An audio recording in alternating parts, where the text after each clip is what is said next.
Morning, everybody. The topic today is As a Mind Judgeth. So here are some 3 short excerpts on that topic.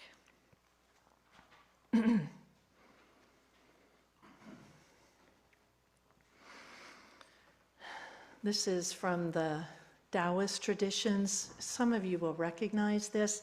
I think I heard this story first here at the center from Dave Bell. There is an ancient Chinese proverb titled, "The Old Man Who Lost His Horse." The story dates back to the 2nd century BC and has taken many forms throughout the ages. It goes something like this. There was once an old Chinese man who farmed for a living. He didn't have much, but what he did have was a son whom he loved dearly and a horse he used to pull a plow. One day, the man's horse got loose and ran away. The neighbor heard about this and exclaimed, "What a shame that your only horse is gone." The man replied, "Who knows?" The next day, while the man and his son prepared to till the field by hand, his horse returned with 7 wild horses. The neighbor, witnessing this miracle, shouted, "Your horse is back and has brought friends. What good fortune!" The man replied, "Who knows?" The following day, the man's son went out to break one of the horses, was thrown off and broke his leg. The neighbor, noticing the man assisting his limping son home, remarked, "Your son has been crippled. How terrible!" Once again, the man replied, "Who knows?" The day after that, an army official knocked on the farmer's door and demanded his son come with him for the draft. The man took him inside and showed him his son's condition. He could not bear any weight on his leg and thus was spared from going off to war.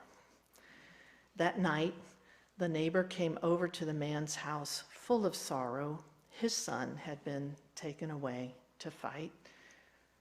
He noticed the man's son lying on his cot and said, "Your son has been spared. How wonderful."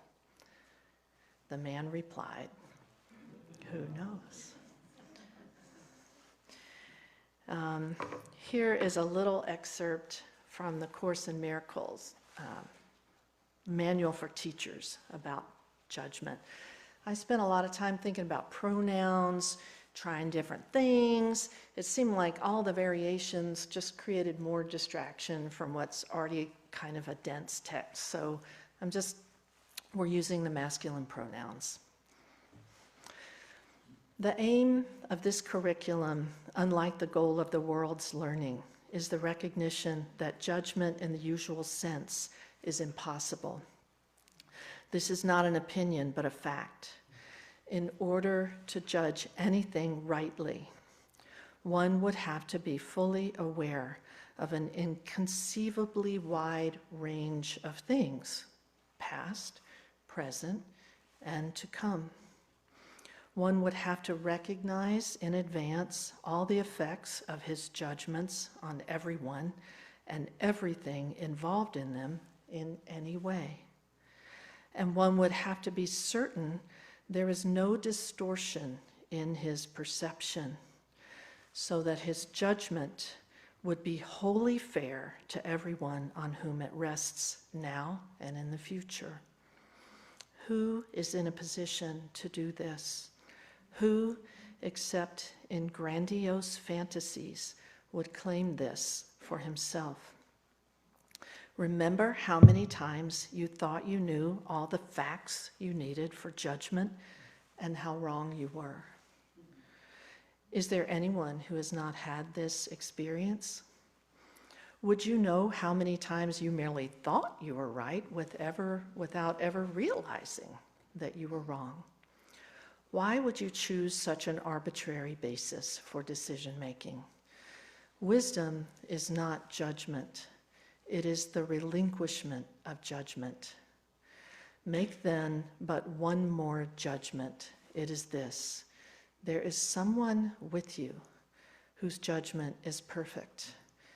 He does know all the effects of judgment on everyone and everything involved in any way, and he is wholly fair to everyone, for there is no distortion in his perception. And one last short excerpt. This is, I hope it will be complete. It's just a little snippet from Martin Luther King on nonviolent activism. So obviously there's a lot that comes before this. A third characteristic of this method, nonviolent activism, is that the attack is directed against the forces of evil rather than against persons who are caught in those forces. It is evil we are seeking to defeat, not the persons victimized by evil.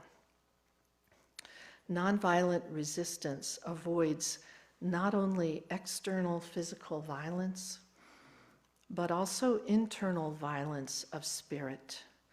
At the center of nonviolence stands the principle of love. In struggling for human dignity, the oppressed people of the world must not allow themselves to become bitter or indulge in hate campaigns.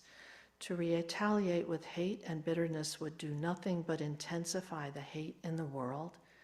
Along the way of life, we must have sense enough and morality enough to cut off the chain of hate.